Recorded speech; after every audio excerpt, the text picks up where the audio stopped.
શબ્દમિત્ર YouTube ચેનલના મંચ પરથી દરેક વિદ્યાર્થી ભાઈ બહેનનું હાર્દિક સ્વાગત કરું છું.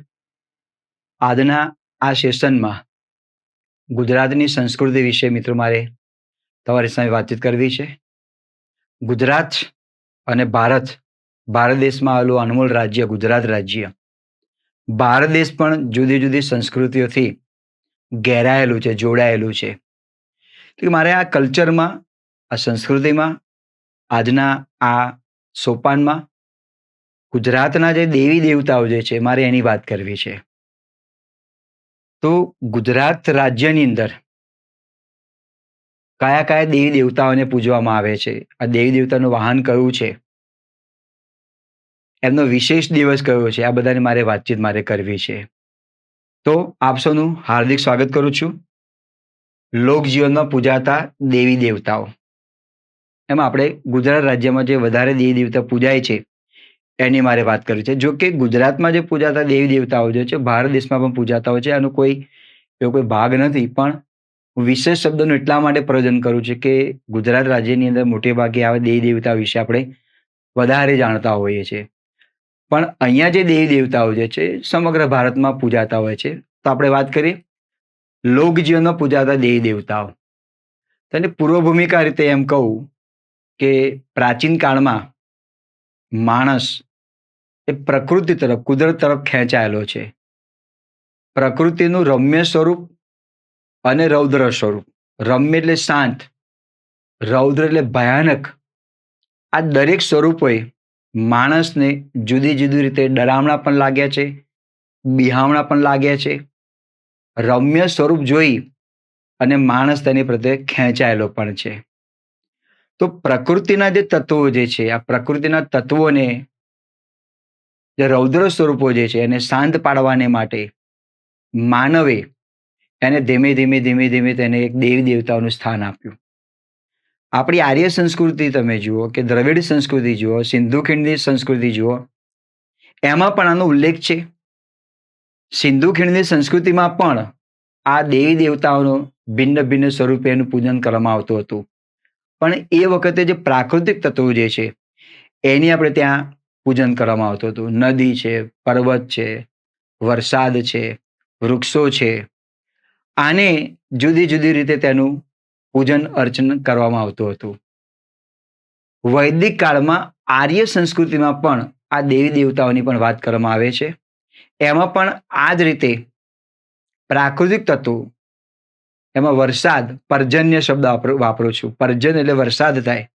પર્જન્ય, પર્વતો, સૂરજદેવ, ચાંદામામા, અથવા તો જુદા જુદા રહેલા છોડ કે વૃક્ષોને પણ આપણે પૂજન કરવામાં આવ્યું. વૃક્ષોમાં તમે લો તો પીપળો છે, વડ છે. છોડમાં તમે લો તો તુલસી છે. આ બધાની આપણે પૂજા અર્ચના કરતા થયા. માણસે શું કર્યું? એની બુદ્ધિ ક્ષમતા પ્રમાણે જે તે દેવી દેવતામાં તેનો વિશ્વાસ બેઠો, એની આસ્થા પરોવી, એની શ્રદ્ધા પરોવી, એમ એનું સ્વરૂપ આપવા માંડ્યું. અને કાળક્રમ એવો આવ્યો કે આજે આપણે જે જુદા જુદા સ્વરૂપમાં જે જુદા જુદા દેવી દેવતાઓને પૂજીએ છીએ, એને એક વિશેષ મૂર્તિ, એક વિશેષ આકાર પ્રગટ થયો કે જેના કારણે માણસનું મન જે છે એ પ્રકૃતિના તત્વો હોય કે જે દેવી દેવતાઓ માનતો હોય એનું મન તેમાં પરોવાય અને મનને પ્રફુલ્લિત રાખી શકે. એની જે ઈચ્છાઓ જે છે, ઈચ્છાઓને ક્યાંક તૃપ્ત પણ કરી શકે. અને માનવ જાતે પોતાના રક્ષણ માટે પણ આ કાર્ય આદરે એમ કહી શકાય. એટલે માણસને પ્રકૃતિના તત્વોને શાંત પાડવાને માટે ધીમે ધીમે આ દેવી દેવતાઓ તરફ આવ્યો. અને એથી વિશેષ આપણે વાત કરીએ તો એમ કહી શકાય કે એમાં માણસે એની પૂજા, વિધિ, અર્ચના, ઉપવાસ આ બધું કરવા માંડ્યું. આજે પણ એ આપણે તેનું પાલન કરીએ છીએ. એમ કહીએ કે હું ફલાણા 16 સોમવાર કરું છું, હું રવિવાર કરું છું, ફલાણા દેવી દેવતાને પૂજું છું. આ પ્રમાણે ત્યાં આગળ આપણું કાળક્રમે મિત્રો લોકજીવન આપણું, આપણા જે દેવી દેવતાઓ જે છે એમાં વધવા માંડ્યું. આપણે 33 કોટી દેવતાની વાત કરીએ છીએ. હવે 33 કોટી દેવતામાં કોટી શબ્દનું અર્થઘટન આપણે ખોટું કર્યું. કોટીના બે અર્થ થાય.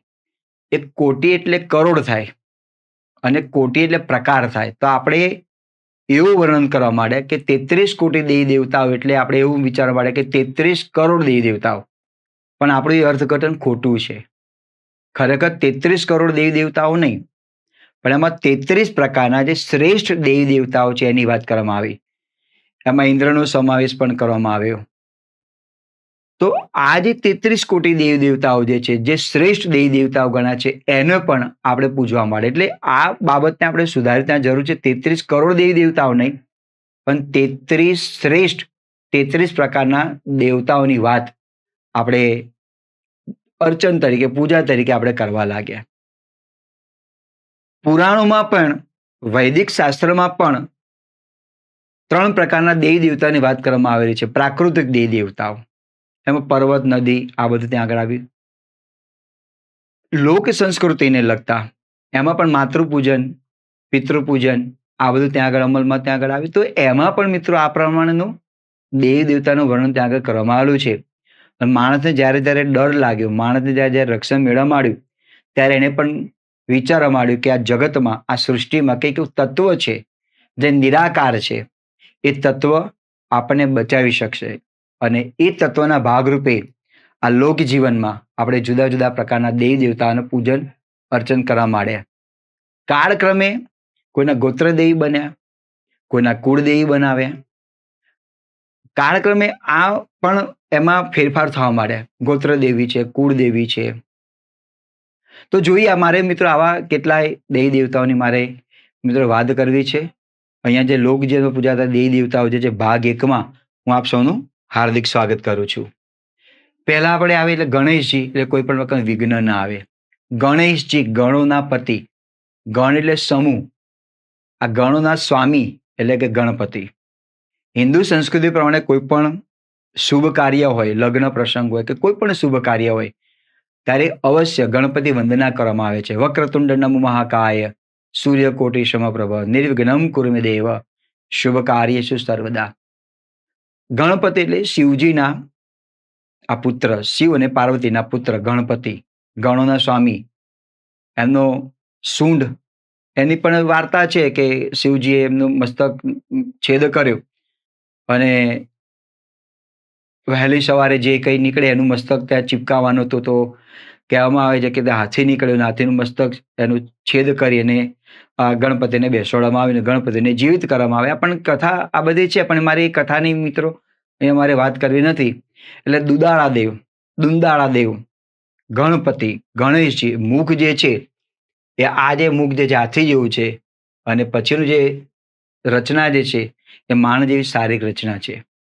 ગણપતિના પણ 12 નામ છે. શુભ કાર્ય તરીકે આપણે ગણપતિને અવશ્ય આપણે યાદ કરીએ છીએ. તેવા ગણપતિ વિશેની આપણે વાત કરીએ કે પ્રાચીન સમયમાં શુભ કાર્યોથી શિવ અને પાર્વતીના પુત્ર ગણેશજીની પૂજા કરવામાં આવે છે. ગણેશજીની પૂજા એટલા માટે કરવામાં આવે છે કે ગણેશજીને હનુમાનજીની જેમ બુદ્ધિમત્તાઓ વરિષ્ઠમ કહેવામાં આવેલા છે. જ્ઞાનના દેવ પણ કહેવામાં આવેલા છે. ગણપતિની જે રચના જે છે, એમના સુપડા જેવા કાન છે, સૂંઢ હાથીની જે છે, એમનું દુધાળું પેટ છે, એમાં પણ વિવિધ અંગો જે છે એ પણ આપણને કઈ ને કઈ રીતે બોધપાઠ આપે છે. તો આ જ્ઞાનના દેવી છે, બુદ્ધિમાન દેવ છે, વિઘ્નહર્તા દેવ છે. કોઈ પણ પ્રકારનું વિઘ્ન ન આવે એટલે હિન્દુ સંસ્કૃતિ પ્રમાણે, ભારતીય સંસ્કૃતિ પ્રમાણે ગણપતિનું પૂજન કરવામાં આવતું હોય છે. રિદ્ધિ સિદ્ધિના સ્વામી છે, લાભ શુભ એમના જનક છે, રિદ્ધિ સિદ્ધિના સ્વામી છે. અને આ જે ગણપતિ જે છે એ દરેક દેવોમાં પ્રિય દેવ છે. એમાં પણ આશીર્વાદ આપેલા એ પણ કથા ત્યાં છે. એટલે ભારતીય સંસ્કૃતિ પ્રમાણે કોઈ પણ કાર્યનો શુભારંભ જ્યારે કરવામાં આવે ત્યારે ગણપતિનું પૂજન કરવામાં આવતું હોય છે. એમ આપણે આ લોક દેવી દેવતાઓ જે છે એમાં પણ ગણપતિનું પૂજન કરી અને આપણે આગળ વધીએ છીએ. ગણપતિના કુલ 12 નામ છે. ગણદક્ષાય નમઃ, ભાલચંદ્રાય નમઃ, ધૂમ્રકેતવે નમઃ. એમ કહીને કુલ 12 નામો છે ગણપતિના. દામોદર, લંબોદર, ગણાધ્યક્ષ, ધૂમ્રકેતુ, આ કુલ 12 નામો છે. ગણાધ્યક્ષ છે, વક્રતુંડ છે, કુંદન છે, ગજકર્ણ, ગજકર્ણ એટલે જેના કાન હાથી જેવા છે, લંબોદર, ધૂમકેતુ, ભાલચંદ્ર, વિનાયક, કપિલો, ગજાનન. આમ ગણપતિના કુલ 12 નામ છે. દર વર્ષે ભાદરવા સુદની જે ચોથ આવે ત્યારે ગણેશ ચતુર્થીને ખૂબ ધામધૂમપૂર્વક મહારાષ્ટ્રમાં, ગુજરાતમાં અને અન્ય રાજ્યોમાં પણ આ ગણેશ ચતુર્થીને ઉજવવામાં આવે છે. દર વર્ષે ભાદરવા સુદ ચોથને ગણેશ ચતુર્થી તરીકે ઉજવવામાં આવે છે. ગણપતિનું વાહન એટલે ઉંદર. ઉંદરને સંસ્કૃતમાં મૂષક શબ્દ કહેવામાં આવે છે. લોકગીતોમાં પણ મૂછાળા ગણેશજીને શુકનવંતા દેવ તરીકે ઓળખવામાં આવે છે. લગ્ન હોય ત્યારે પણ ગણેશ સ્થાપન કરવામાં આવતું હોય છે. એમાં પણ ગણપતિ વંદના કરવામાં આવતી હોય છે. કોઈ ભજનનો પ્રોગ્રામ હોય એમાં પણ સાખી જે ગાવામાં આવતી હોય, પહેલું ભજન પાટે ગણપતિને બેસાડવામાં આવતા હોય છે, એમાં પણ ભજન તરીકે પહેલી વંદના એ ગણપતિજીને કરવામાં આવતી હોય છે. સંક્ષેપમાં કોઈ પણ પ્રકારનું વિઘ્ન ન આવે, આ વિઘ્નને રોકી શકે, વિઘ્ન દૂર થાય એના માટે આપણે ગણેશજીનું પૂજન કરીએ છીએ. મુંબઈમાં આવેલું રિદ્ધિ સિદ્ધિ જે ગણપતિનું મંદિર જે છે ખૂબ જાણીતું છે. ગુજરાતમાં પણ કેટલી જગ્યાએ ગણપતિના મંદિરો જાણીતા છે અને આજે એક આસ્થા અને શ્રદ્ધાનો વિષયના સમન્વય સાથે દર વર્ષે ગણેશ ચતુર્થીને ખૂબ ધામધૂમપૂર્વક ઉજવવામાં આવે છે. તેમનું વાહન જે છે એ ઉંદર છે, શુકનવંતા દેવ છે.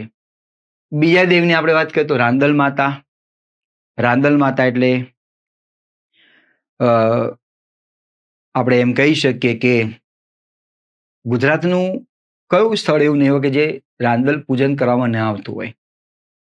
આજે રાંદલ માતા જે છે, સુરજ દાદા અને એમના પત્ની રાંદલ માતાની પૂજા ગુજરાતના લોકજીવનમાં પ્રચલિત છે. સુરજ દાદાના પત્ની છે. બીજો શબ્દ છાયા પણ કહેવામાં આવે છે, રન્નાદે પણ કહેવામાં આવે છે. રાંદલ માતા તરીકે પણ પૂજવામાં આવે છે. આમાં પણ રાંદલ માતા જે છે એ લગ્ન પ્રસંગ હોય ત્યારે પણ રાંદલ તેડવામાં આવતા હોય છે, તેનું પૂજન કરવામાં આવતું હોય છે. લગ્ન પ્રસંગે પણ કોઈ શુભ પ્રસંગ હોય ત્યારે પણ કેટલાય રાજ્યોના જે કેટલાક સ્થળ જે છે ત્યાં પણ રાંદલને તેડવામાં આવતા હોય છે. તો આ રાંદલ માતાની છબી એ છે. હવે એને કઈ રીતે આપણે વાત કરીએ તો તેમને છાયા અને રન્નાદે આ રીતે પણ તેમને ઓળખવામાં આવે છે. તો કે પુરાણોની અંદર રાંદલ માતા જે છે એનું નામ રાગની આ ઉલ્લેખ જોવા માટે મળે છે. તો રાંદલ માતાનું વાહન કયું છે? ઘોડો. ગરબામાં પણ આજે લીલે ઘોડે રે કોણ ચડ્યું, માં રાંદલનો અસવાર. પછી જે સ્ત્રીના લગ્ન થઈ ગયેલા છે અને કોઈ સંતાન નથી, તો સંતાનની પ્રાપ્તિ માટે પણ રાંદલ દેવની પૂજા કરવામાં આવતી હોય છે. એમાં એક લોકગીત પ્રચલિત છે, લીપ્યું ને ગુપ્યું મારું આંગણું રે, પગલીનો પાડનાર દેજો રાંદલમાં, વાંજિયા મેણાતે માતા દોહેલા.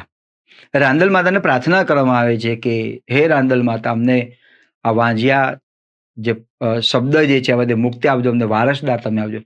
રાંદલ માતાને ભિન્ન ભિન્ન સ્વરૂપે ભિન્ન ભિન્ન પ્રસંગોમાં એમને પણ પૂજન કરવામાં આવતું છે. રાંદલ માતાને દુઃખ દૂર કરનારા, નારીને માતૃત્વ આપનારા, ફળદ્રુપતાના દેવ ગણવામાં આવે છે.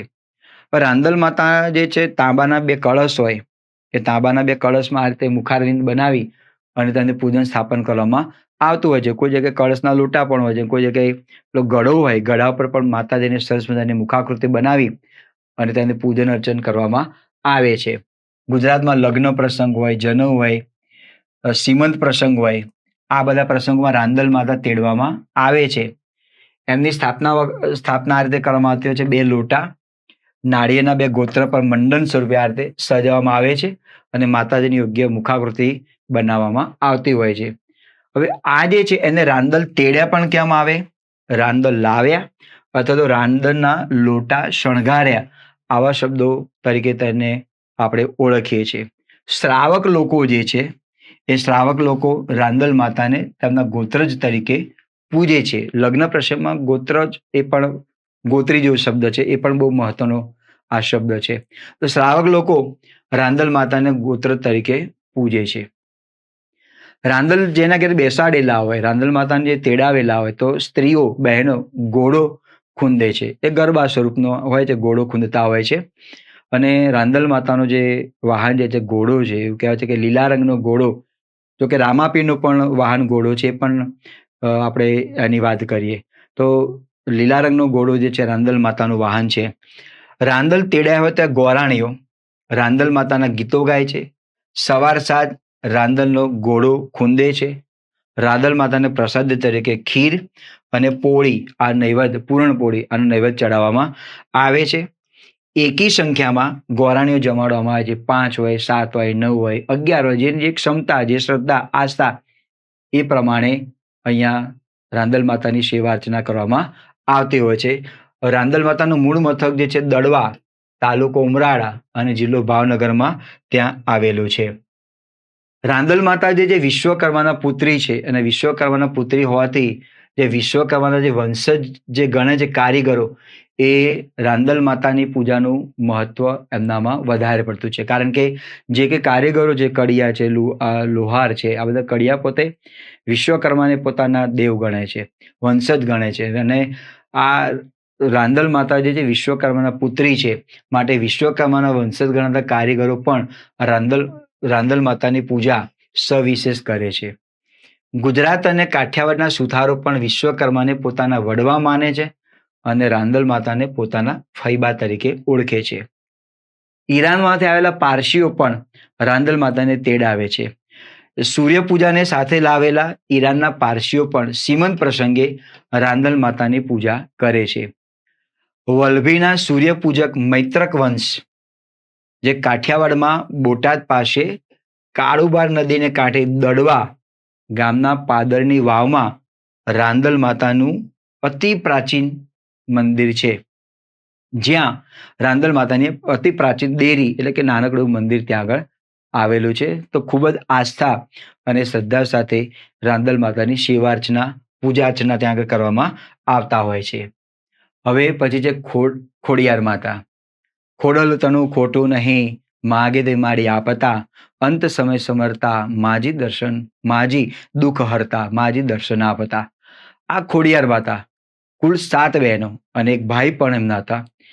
ચારણ પરિવારમાં આ જન્મેલા ખોડિયાર માતાને આજે ખૂબ શ્રદ્ધાપૂર્વક, આસ્થાપૂર્વક ઘણા જ્ઞાતિના લોકો પૂજે છે. ઘણા જ્ઞાતિના કુળદેવી પણ છે. તો જોઈએ આપણે ખોડિયાર માતાનું વાહન જે છે મગર છે. તો જોઈએ ખોડિયાર માતા જ્ઞાતિએ ચારણ હતા. એમનું વાહન મગર છે.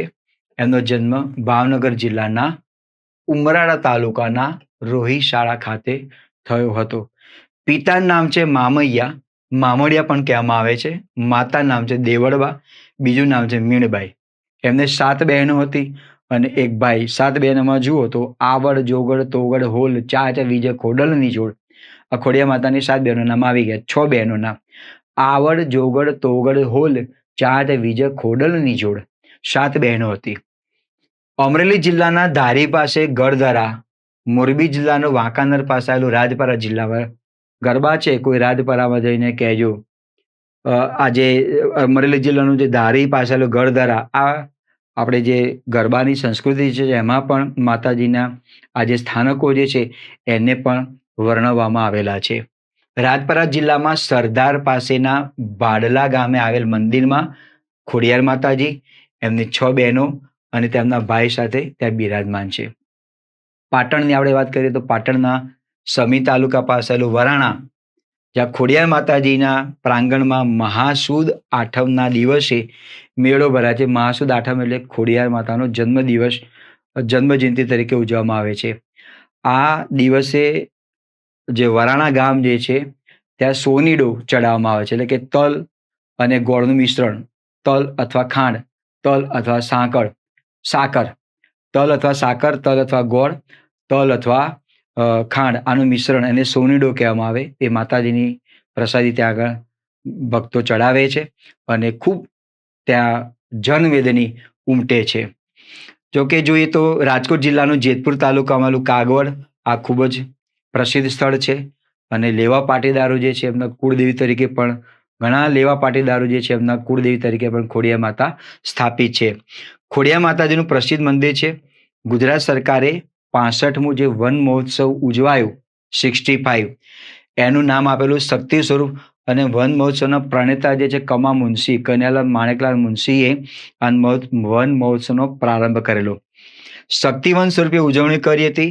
એની જે થીમ હતી નારી તું નારાયણી, એટલે આ બાબતને આપણે ત્યાં ધ્યાનમાં રાખવી જરૂર છે. નારી તું નારાયણી તરીકે આ થીમ 65મું વન મહોત્સવ કાગવડ ખાતે આયોજવામાં આવેલો. કાગવડ ખાતે પણ ખોડિયાર માતાનું પ્રસિદ્ધ મંદિર છે.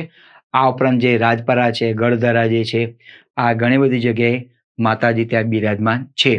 તો ખોડિયાર માતા પછીના આપણે વાત કરીએ, જે દેવી આવે છે એ આપણે ત્યાં કરીએ. તો પછીના જે છે દેવી વિધાતા. હિન્દુ સંસ્કૃતિ પ્રમાણે બાળકનો જન્મ થાય એટલે એવું માન્યતા છે કે વિધાતા એ બાળકના લેખ લખવા માટે આવે છે, અને બાળકના લેખ સારા લખાય એટલે એનું પૂજન અર્ચન ગણવામાં આવે છે. વિધાતા વિધાત્રી દેવી પણ ગણવામાં આવે છે, અને એટલા માટે છઠ્ઠીનો દિવસ કહેવામાં આવે છે. 6 દિવસે આ લેખ લખાતા હોય છે, અને છઠ્ઠી પરથી ઘણા બધા શબ્દ આવે છે, આપણે રૂઢિપ્રયોગ પણ બનેલા છે. અને છઠ્ઠીનું દાવણ યાદ કરી નાખવું, એને છઠ્ઠીનું પૂજન કરવામાં આવ્યું, એની છઠ્ઠી યાદ કરાવી નાખવું. મૂળ મારો કહેવાનું તાત્પર્ય છે કે વિધાતા જે છે એને વિધાત્રી દેવી કહેવામાં આવે છે. આ બાળકના લેખ લખે છે, અને ભારતીય સંસ્કૃતિ પ્રમાણે પૂજન અર્ચન પણ રાખવામાં ત્યાં આવતું હોય છે, સ્થાપન કરવામાં આવતું હોય છે. વિધાતા દેવીની કોઈ મૂર્તિ સ્થાપિત કરવામાં આવતી હોય છે, અને કલમ લેખણી પણ મૂકવામાં આવતી હોય છે, અને ભગવાનને પ્રાર્થના કરે છે ગણપતિનું પૂજન વંદન કરીને કે આજે બાળક જે છે એ બાળકના લેખ સારા લખાય. આ વિધાતા દેવી છે. ગુજરાતના લોક સમુદાય તરીકે બાળ દેવી તરીકે પૂજવામાં આવે છે. બાળકના જન્મ બાદ છઠ્ઠી રાત્રિએ સ્ત્રી મંડળ દ્વારા છઠ્ઠીનું પૂજન કરવામાં આવે છે. આ રાત્રિએ વિધાતા લેખ લખે છે એવું માનવામાં આવે છે, અને પૂજા કર્યા બાદ નૈવેદ્ય સ્ત્રીઓ દ્વારા અર્પણ કરવામાં આવે છે. આ જે છે દેવી એ વિધાતા દેવી, અથવા બીજું નામ છે વિધાત્રી દેવી. મેલડી માતા. મેલડી માતા આવેલી, મેલડી માતાને કોણ નથી ઓળખતું? મેલડી માતા એટલે આજે દરેક પ્રકારના જે ભારતીય સંસ્કૃતિ જે છે મેલડી માતાને અવશ્યથી ઓળખે છે. જો કે મેલડી માતાની આપણે વાત કરીએ તો એમનું વાહન બકરો, મેલડી માતા. તો આ જે મેલડી માતાની જે કઈ મૂર્તિ પૂજાતી હોય છે, તો કુણા કે ત્રિકોણ આકારના બનેલા ખીજડાના લાકડામાંથી માતાજીનું સ્વરૂપ ગણવામાં આવે છે, અને એમની જે સ્વરૂપ જે છે ત્યારે સિંદૂર ચોપડી અને દેવત્વની આભાવાળું, એટલે પ્રતિમા જેવું લાગે, માતાજીની પ્રતિમા મૂર્તિ જેવું લાગે, દેવત્વની પ્રતિમાવાળું આ માતાજીની મૂર્તિ બનાવવામાં આવે છે. જો કે હવે તો આજના સમયમાં તો મૂર્તિને કંડારવામાં આવતી હોય છે, પણ ઘણી બધી જગ્યાએ તમને જોવા માટે મળતું હોય છે કે ખીજડાના લાકડામાંથી સિંદૂર ચોપડી, અને ઘણા સ્થાનકો આજે પણ ગુજરાતમાં ઘણી બધી જગ્યાએ છે કે તમને જોવા માટે મળે. તેમનું વાહન એ બકરો એમનું વાહન છે. માતાના જે સ્થાન જે છે તેને મઢ કહેવામાં આવે છે. ત્યાં એકી નાળિયેરનું તોરણ બાંધવામાં આવે છે. એકી નાળિયેરનું તોરણ એટલે 3 નાળિયેર હોય, 5 નાળિયેર હોય, 7 નાળિયેર હોય, એ તો માતાજીનું ત્યાં તોરણ બનાવવામાં આવે છે. મેરડી માતાનું સ્થાનક ભાવનગર શહેરમાં આવેલું છે. માતાજીને જુવારનું નૈવેદ્ય ધરાવવામાં આવે છે. આપણે ઉત્તર ગુજરાતમાં વાત કરીએ તો કડીમાં આવેલું મેરડી માતાનું મંદિર એ ખૂબ પ્રસિદ્ધ છે. એની સાથે પણ એક ઐતિહાસિક ઘટના મલ્હાર રાજાની જોડાયેલી છે. આજે પણ માતાજી 7મા માળે બિરાજમાન છે. રાજાનો જે કિલ્લો જે છે તો ખંડિત થઈ ચૂકેલો છે, પણ આજે પણ કડીમાં મેરડી માતા એ બિરાજમાન છે. તો મેરડી માતાની આપણે વાત કર્યા પછી બીજા આપણે દેવી દેવતાની વાત કરીએ. આજે લક્ષ્મી માતા. આજના સમયમાં દરેકને લક્ષ્મીની જરૂર છે. લક્ષ્મી એટલે ધન, લક્ષ્મી એટલે આપણે આર્થિક આપણી સંપત્તિ, પછી એ સંપત્તિ જંગમ હોય કે સ્થાવર હોય.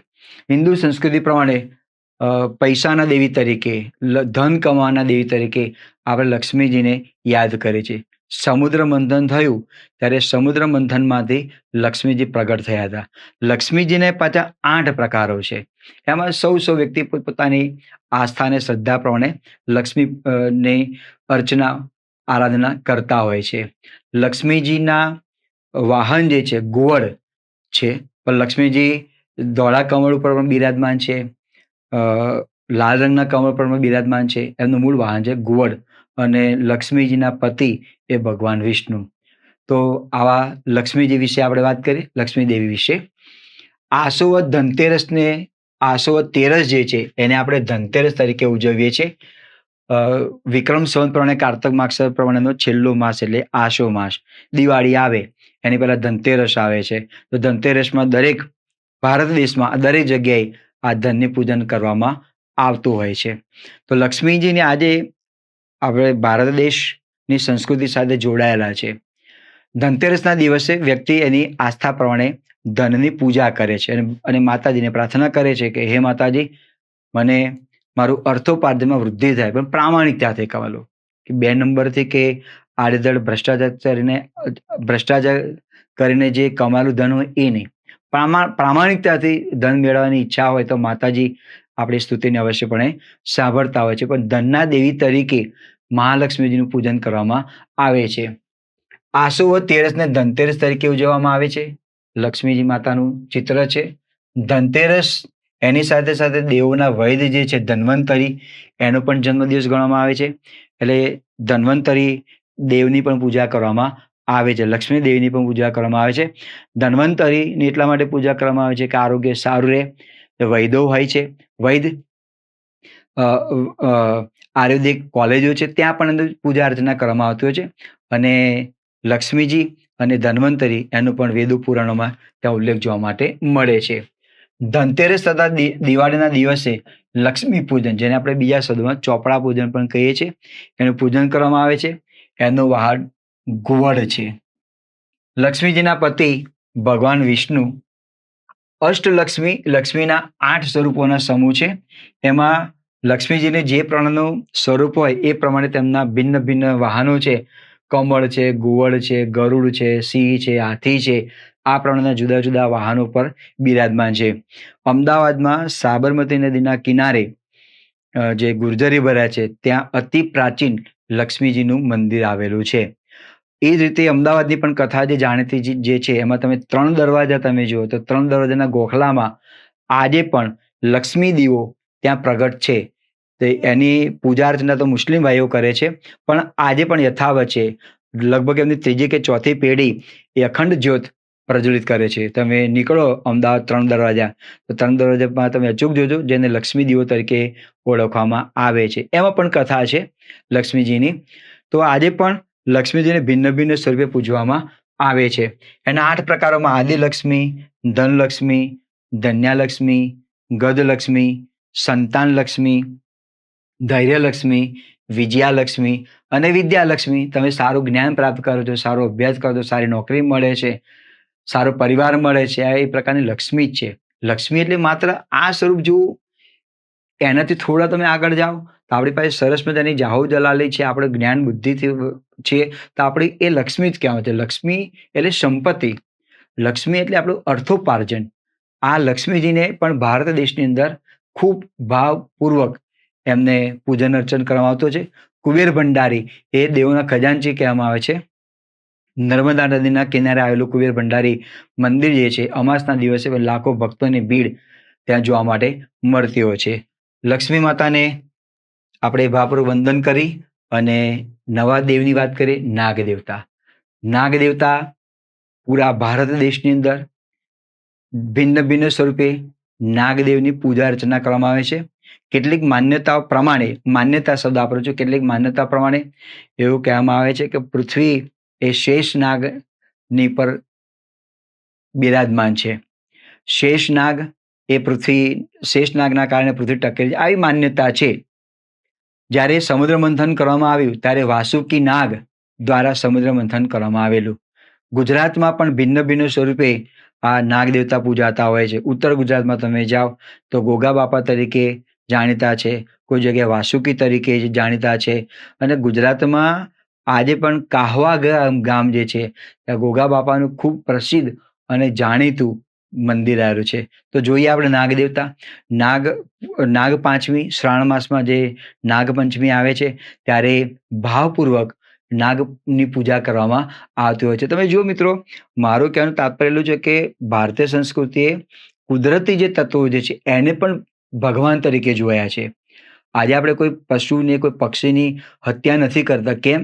કારણ કે માનીએ છીએ કે તેમાં ભગવાનનો વાસ છે. એક પૂજન તરીકે, એક ભગવાન તરીકે જોઈ અને આપણે તેને પૂજન અર્ચના કરીએ છીએ. ભારતીય સંસ્કૃતિ એ છે જીવો અને જીવવા દો. આ ભિન્ન ભિન્ન સ્વરૂપે ત્યાં આગળ માતાજીના વાહનોના સ્વરૂપે એને આપણે સ્થાપિત કરી અને એને પણ ભગવાનનું સ્વરૂપ આપેલું છે. નાગ દેવતા, ખેડૂતો મોટે ભાગે ખેતરમાં કામ કરતા હોય અને આ નાગથી રક્ષણ મેળવવાને માટે પણ એક નાગનું પૂજન કરવામાં આવે છે. તો જોઈએ એમના વિશે. સૌરાષ્ટ્રમાં નાગદેવ જે છે એ ચરમાળિયા દાદા તરીકે, કચ્છમાં ભુજંગદેવ તરીકે, ઝાલાવાડમાં વાસુકી દેવ તરીકે, ઉત્તર ગુજરાતમાં ગોગા બાપા તરીકે, ભાલ પ્રદેશમાં ગોગા ચુવાણ તરીકે, ખેડા અને પંચમહાલ જિલ્લામાં ભાથી ખત્રી તરીકે અને વડોદરા જિલ્લાના તિલકવાડા સહિતના કેટલાક વિસ્તારમાં ભાદરવા દેવ તરીકે નાગ દેવતાનું પૂજન કરવામાં આવે છે. ભગવાન શિવનું પ્રિય ઘરેણું, ભગવાન શિવના કંઠની અંદર નાગ દેવતા જોવા માટે મળતા હોય છે. ભગવાન વિષ્ણુ એ પણ ભુજગ શયનમ શાંતાકારમ ભુજગ શયન, ભુજગ એ શેષ નાગ પર ભગવાન વિષ્ણુ બિરાજમાન છે. નાગ જાતિના લોકો નાગને પોતાના પૂર્વજ તરીકે પૂજે છે અને આજે પણ ગુજરાતના કેટલાક ગામડામાં પણ પૂર્વજ કારતક માસ આવે ને એટલે પૂર્વજ જમાડે છે અને નાગદેવને પૂર્વજ તરીકે કહે છે. અને પૂર્વજ જે છે એ પોતાની જે ધન સંપત્તિ જે છે એનું રક્ષણ કરનારા દેવ તરીકે પણ તેમને પૂજવામાં આવે છે. તેઓ તેમને પોતાના આદિદેવ માને છે. સ્ત્રીઓ શ્રાવણ સુદ પાંચમે નાગ પાંચમનું વ્રત કરે છે, જો કે ભાઈઓ પણ કરે છે. આ દિવસે તલ જાળવામાં આવે છે. કચ્છ અને ભુજમાં ભુજિયા ડુંગર જે છે એમાં 1000 વર્ષ જેટલી પ્રાચીન દેરી આવેલી છે. દેરી એટલે નાનું મંદિર. ડેરી શબ્દ ના, દેરી શબ્દ આવે, નાનકડું મંદિર બનાવેલું હોય એ દેરી આવેલી છે. ધંધુકામાં જે ખસ્તા ગામ જે છે તેમાં નાગદેવને ધોયાદેવ તરીકે, થાનગઢમાં વાસુકી નાગ તરીકે, ગોળ નજીક તંબોળી નાગ તરીકે, ચૂડા નજીક ચરમડિયા નાગ, આ મેં તમને વાત કરી એ પ્રમાણે છે. અને બનાસકાંઠામાં ઢીમા નજીક ધરણીધર શેષ નાગ મુખ્ય છે. નાગને પણ આપણે એક દેવ તરીકે એનું પૂજન કરી અને ભારતીય સંસ્કૃતિ જે છે દરેકમાં આત્માની અંદર પરમાત્માના દર્શન કરે છે. તો આ પ્રમાણે મિત્રો આપણા જે વિવિધ પ્રકારના જે દેવી દેવતાઓ જે છે એ ભિન્ન ભિન્ન સ્વરૂપે આપણે પ્રાચીન કાળથી માંડીને આજ સુધીની વાત કરીએ તો આજે અસંખ્ય દેવી દેવતાઓ જોવા માટે મળે છે. તો સૌથી વધારે દેવી દેવતાઓ પૂજાતા હોય એવો દેશ હોય તો માત્ર ને માત્ર ભારત દેશ છે. આ લોકોની શ્રદ્ધા છે, આસ્થા છે. માટે જલન માત્રી સાહેબના શેર સાથે હું એમ કહું કે શ્રદ્ધા હો તો પુરાવાની શી જરૂર, શ્રદ્ધા હો તો પુરાવાની શી જરૂર, કુરાનમાં કઈ પૈગંબરની સહી નથી. આવા અદ્ભુત દેવી દેવતાઓની મિત્રો મેં વાત કરી. ભાગ બીજાની અંદર પણ મિત્રો જે બાકીના દેવી દેવતાઓ જે છે એની પણ મારે વાત કરવાની છે.